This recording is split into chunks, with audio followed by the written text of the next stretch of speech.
नमस्कार दोस्तों, जैसे कि आप सभी लोग जानते हैं, हम अपने जीवन काल में हेल्थ से जुड़ी हुई कई तरह की समस्याओं को फेस करते हैं और कुछ उनमें से ऐसी होती हैं जिन्हें हम बार बार फेस करते हैं, जैसे कि यूटीआई, यूरिन ट्रैक इन्फेक्शन। एक ऐसी समस्या है जो बच्चों से लेकर बुजुर्गों तक में देखी जाती है, अलग अलग कारणों से होती है, लेकिन अगर लंबे समय तक ये बनी रहती है तो किडनी तक इसकी इन्फेक्शन पहुंचने का डर होता है और फिर कई तरह की कॉम्प्लिकेशन भी देखी जाती हैं। कैसे इसे बचा जा सकता है, होने का कारण क्या होता है, इसके लक्षण क्या है और क्या ये प्रिवेंटेबल है, इस पर आज हमें जानकारी देंगे डॉक्टर राहुल गुप्ता, जो कि प्रोफेसर हैं department urology, super speciality hospital, government medical college Jammu में।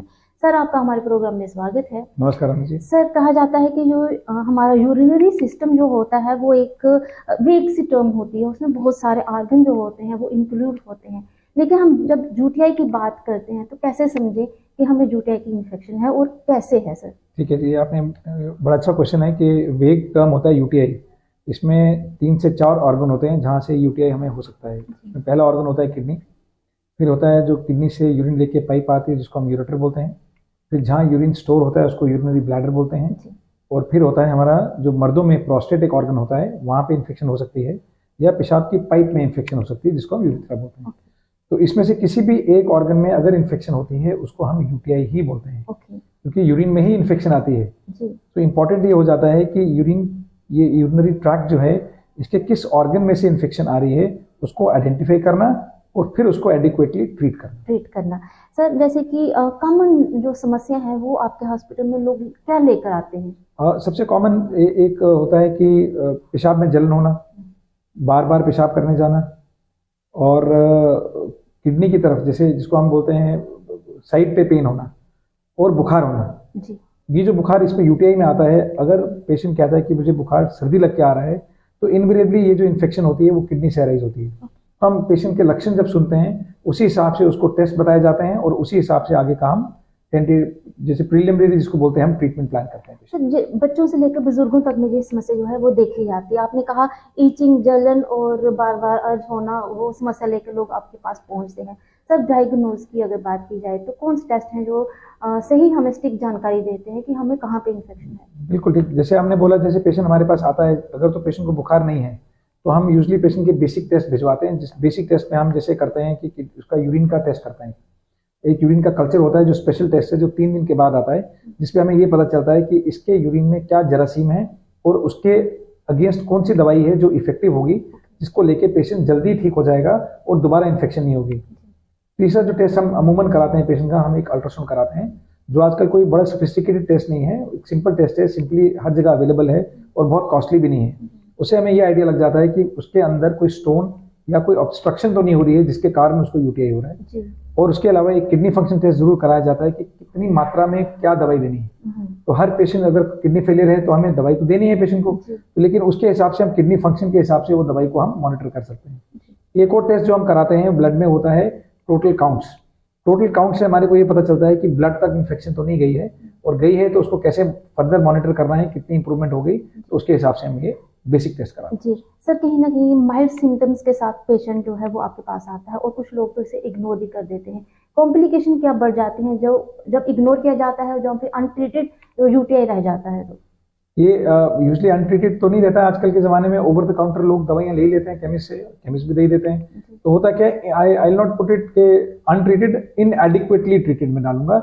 इनएडिक्वेटली ट्रीटेड मीन पूरे तरीके से आपने ना इन्फेक्शन को आइडेंटिफाई किया, ना ट्रीटमेंट लिया। जैसे अगर आपको पेशाब में जलन होगी तो किसी जो भी घर पे है, जिसको आप कहते हैं भाई हो गया, हस्बैंड हो गया, कोई भी घर का बंदा जाता है और केमिस्ट से दवाई ले आता है और आप दवाई वो खा लेते हैं, उससे इन्फेक्शन टेम्परेरली कंट्रोल हो जाती है, लेकिन फिर वो बार बार एक घर बना लेती है और ऐसी इन्फेक्शन को निकालना कभी कभी बहुत मुश्किल हो जाता है। ड्रग रेजिस्टेंस हो जाती है सर उससे। बिल्कुल, आज के सबसे बड़ी बात हमारे लिए मुश्किल ये होती है कि जो ड्रग्स हैं, जो ओवर काउंटर आप लेते हैं और अनस्पेसिफाइड ड्रग्स लेते हैं, अनवांटेड ड्रग्स लेते हैं, छोटी छोटी चीज के लिए दवाई लेते हैं, उससे हमारे को पेशेंट को ट्रीटमेंट में बहुत मुश्किल हो जाती है।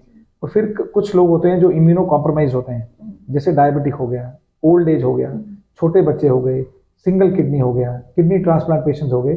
इस तरीके से बहुत पेशेंट्स ऐसे होते हैं जिनकी इम्यूनिटी हमारे और आपके जैसी नहीं है। उन पेशेंट्स में जो थोड़ी सी इन्फेक्शन होती है, ये बहुत भयानक रूप ले लेती है, जिसकी वजह से पेशेंट को हॉस्पिटलाइज होना पड़ता है और बहुत देर तक, जिसको हम बोलते हैं वर्क आवर लॉस हो जाता है, क्योंकि जब पेशेंट एडमिट होता है उसके साथ उसके घर वाले भी ऑलमोस्ट एडमिटेड ही होते हैं। किसी के साथ एक आदमी रहता है, किसी के साथ दो है, फिर एक जा रहा है, खाना ला रहा है, एक ट्रांजिट में है। तो आप अगर इमेजिन करें कि घर का एक फर्द अगर दाखिल होता है तो उसके साथ 4 या 5 लोग हमेशा ऑक्यूपाइड हैं। हमेशा साथ है, पूरी फैमिली का वो डिजीज बन जाता है। सर जैसे आपने कहा कि एंटीबायोटिक की कवरेज देनी पड़ती है, इसके साथ अगर बीच में ही छोड़ दी जाती है तो और भी ज्यादा नुकसानदायक हो जाता है। क्यूट करना इज नॉट गुड।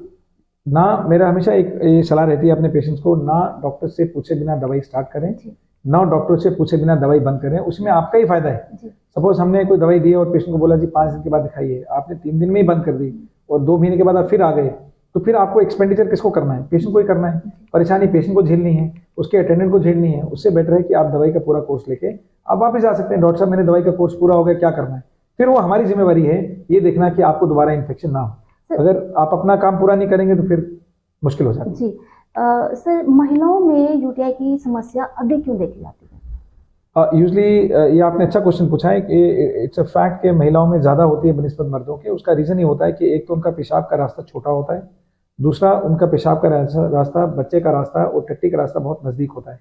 तो अगर एक भी भाग में इन्फेक्शन होती है उससे दूसरे भाग में इन्फेक्शन होने के चांसेस ज़्यादा हो जाते हैं बनिस्बत मेल्स के, जिसमें देयर इज अ डिफरेंस, वो बैरियर होता है, इसलिए उनमें चांसेस इन्फेक्शन होने के कम होते हैं। सर महिलाओं के जो एक विजाइनल हेल्थ होती है, इंपॉर्टेंट एस्पेक्ट होता है वुमेन हेल्थ के लिए। सर इग्नोर कर देना उसे या फिर सही इलाज ना करवाना कई तरह की समस्याओं का वो सामना करती है। देखिए बहुत बार ऐसा होता है कि जब पेशेंट्स को इन्फेक्शन होती है हम देखते हैं, और अगर कोई फीमेल पेशेंट कंफर्टेबल नहीं है मेल के साथ, बहुत पेशेंट्स होते हैं, कुछ कंफर्टेबल होते हैं कुछ नहीं होते हैं। अगर आप कंफर्टेबल नहीं हैं तो हम यूजुअली उनको प्रेफर करते हैं कि आप अपने किसी भी गायनेकोलॉजिस्ट को, हर लेडी की कोई ना कोई गायनेकोलॉजिस्ट होती है जिसपे उनको फेथ होता है, तो आप उनको जाके एक बार चेकअप करा सकते हैं। क्योंकि अगर आप सिर्फ यूटीआई के लिए ट्रीटमेंट कराया और उसके लिए ट्रीटमेंट नहीं कराया है तो वो इन्फेक्शन आपको कभी जाएगी नहीं। वो डॉक्टर चेंज करने से बीमारी चेंज होती नहीं है। तो आपको विजाइनल हेल्थ दूसरा इंपॉर्टेंट होता है पोस्ट मेनोपॉजल फीमेल्स में। अगर आपके पीरियड्स बंद हो गए हैं, इट्स वेरी इंपॉर्टेंट कि आप उसका विजाइनल हेल्थ का एक्स्ट्रा ध्यान रखें। तीसरा होता है ओबेसिटी में, जो लेडीज बहुत ओबीस होती हैं उनकी हाइजीन को उनको एक्स्ट्रा ध्यान रखने की जरूरत होती है। तीसरा होता है those who have multiple partners, तो उनको भी थोड़ा सा ध्यान रखना पड़ता है या बैरियर इस्तेमाल करना चाहिए सो दैट उनकी हेल्थ मेंटेन रहे। और अगर कुछ भी लगता है उसको नॉन सीरियसली ना लेके अपने गायनेकोलॉजिस्ट के पास या यूरोलॉजिस्ट के पास। जो कुछ प्रिवेंटिव टिप्स आपने दिए हमें कि कैसे इसे बचा भी जा सकता है। सर बढ़ती उम्र में जब यूटीआई होती है, ओल्ड एज की अगर मैं बात करूं तो सर क्या कंफ्यूजन जैसी समस्या भी देखी जाती है? मेंटल हेल्थ पर क्या प्रभाव डालती है? कंफ्यूजन तो नहीं होती, बट ये होता है कि जब यूटीआई होता है ओल्ड एज में होता है, बिकॉज आपके घुटने भी काम नहीं कर रहे हैं, आपने सोचने की शक्ति भी थोड़ी कम हो गई है और आपके चलने की शक्ति कम है, रिस्पॉन्स की शक्ति कम है। तो यूटीआई में कभी कभी सिम्टम्स होते हैं, 10 to 20% पेशेंट्स जो होती हैं उनमें एकदम से पेशाब जाना पड़ता है। एकदम से मतलब वो रोक नहीं पाते हैं, अर्जेंसी हो जाती है। जब ये अर्जेंसी हो जाती है तो जब आप जितनी देर में आप उठते हैं और पेशाब के बाथरूम में पहुंचते हैं या कपड़े खोलते हैं, इतनी देर के अंदर पेशाब कपड़ों में लीक हो जाता है। और कपड़े में पेशाब लीक होना किसी भी इंसान के लिए बड़ी अच्छी फीलिंग नहीं होती।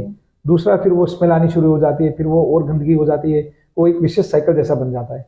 तो ओल्ड एज में इस चीज का थोड़ा सा ध्यान रखना पड़ेगा। सर मेल्स में अगर बात की जाए तो कुछ अलग कारण रहते हैं यूटीआई होने के।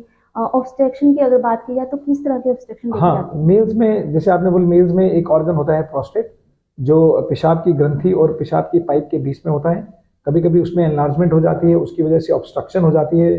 जब पेशाब पीछे ज़्यादा रह जाता है उसमें इन्फेक्शन हो सकती है। स्टोन बनने की वजह से इन्फेक्शन हो सकती है, या कोई न्यूरोलॉजिकल डिसऑर्डर्स होते हैं जैसे पार्किंसंस हो गया, या कोई क्रॉनिक डायबिटीज़ है, अनकंट्रोल्ड स्पेशली डायबिटीज़। तो और जो मर्दों की आगे की पेनिस की स्किन होती है, अगर आप उसको तरीके से क्लीन नहीं करते हैं, जो तो मुस्लिम और ज्यू पॉपुलेशन है उसमें तो बचपन में ही सर्कमसिजन कर दिया जाता है। बट जब old age men who are not sexually active, तो उनमें अगर उनको अपनी जरा प्रिपिशियल स्किन का थोड़ा सा एक्स्ट्रा ध्यान रखना चाहिए। जब वो नहाते हैं उसको क्लीन करना चाहिए सो दैट वो एक फोकस ऑफ इन्फेक्शन ना बने। रादर मैं तो ये कहूँगा जो डायबिटिक ओल्ड पीपल हैं उनको वैसे भी सर्कमसिजन अपना, या जो सुन्नत जिसको हम सिंपल करवा लेनी चाहिए, ताकि कोई सोर्स ऑफ इन्फेक्शन ना कहीं ना कहीं हाइजीनिक प्रैक्टिस बिल्कुल बहुत जरूरी, ओल्ड एज में तो बहुत जरूरी होता है, बिकॉज आपकी इम्यूनिटी भी लो होती है, तो वो बहुत इंपॉर्टेंट हो जाता है। एक्यूट ट्रीटमेंट में अगर बात की जाए या फिर क्रॉनिक यूटीआई जो बात की जाती है, तो सर इसमें इलाज में डिफरेंस आ जाता है? बिल्कुल, एक्यूट लाइफ थ्रेटनिंग हो जाता है, उसमें आपकी जान भी जा सकती है अगर आप अच्छे से नहीं करेंगे। आपको किडनी फेलियर हो जाएगा, किडनी फेलियर की वजह से फिर बाकी चीजें इशू हो जाती हैं। और ओल्ड एज में वैसे भी आप डायबिटिक हैं, आप हाइपरटेंसिव हैं, कार्डियक हार्ट में स्टेंट पड़ा है, या कोई और मसला चल रहा है, न्यूरोलॉजिकल प्रॉब्लम चल रही है, तो इट इज़ वेरी डिफिकल्ट। तो एक्यूट इन्फेक्शन को तो सीरियसली लेना पड़ता है, और अगर डॉक्टर सलाह देते हैं आपको कि आप हॉस्पिटलाइज हो जाएं, तो हॉस्पिटल में दाखिल होने में कोई प्रॉब्लम नहीं है, क्योंकि जितनी जल्दी उस पर काबू पाया जाएगा उतनी जल्दी आप ठीक हो जाएंगे और घर चले जाएंगे। और जितना डिले इन ट्रीटमेंट आप करते हैं उतना आपकी जो डिजीज है वो घर बना लेती है, जड़ पकड़ लेती है, और उतना आगे जाके मुश्किल हो जाता है। सर, बड़ी कॉमन सी समस्या है यूटीआई कहने में, लेकिन इसकी जो इन्फेक्शन है वो किडनी तक ना पहुंचे, रोकथाम कैसे संभव है? क्या टिप्स देंगे आप हमारे प्रोग्राम के माध्यम से दर्शकों को? टिप्स एज सच तो नहीं दे सकते, बट एक हाइजीन पे जो हमने डिस्कशन किया, हाइजीन बहुत इंपॉर्टेंट है बोथ मेल्स और फीमेल्स के लिए। सेकेंडली, अगर आप डायबिटिक हैं तो मैंने जैसे प्रिकॉशन बताए वो आपको लेने हैं। थर्ड, अगर आपको कुछ भी लगता है तो उसको नॉन सीरियसली नहीं लेना है कि मुझे गर्मी हो गई है, कभी आपको बर्निंग स्टार्ट होती है, बहुत बार हमने पेशेंट देखा भाई आप आए नहीं, और अगर आपको फीवर आता है तो इंपॉर्टेंट नहीं है, अगर आपको यूरोलॉजिस्ट अवेलेबल नहीं है एटलीस्ट किसी सर्जन के पास आप जाके दिखा सकते हैं, और इमीडिएटली नेक्स्ट डे आप एक यूरोलॉजिस्ट का पता करके आप जा सकते। अब तो जम्मू में मुझे लगता है 15 से 20 यूरोलॉजिस्ट हम लोग हैं यहाँ पे, और वो आपको तरीके से और प्रॉपरली इलाज प्लान करके आप इलाज कराइए। ओवर द काउंटर मेडिकेशन बिल्कुल देना चाहिए।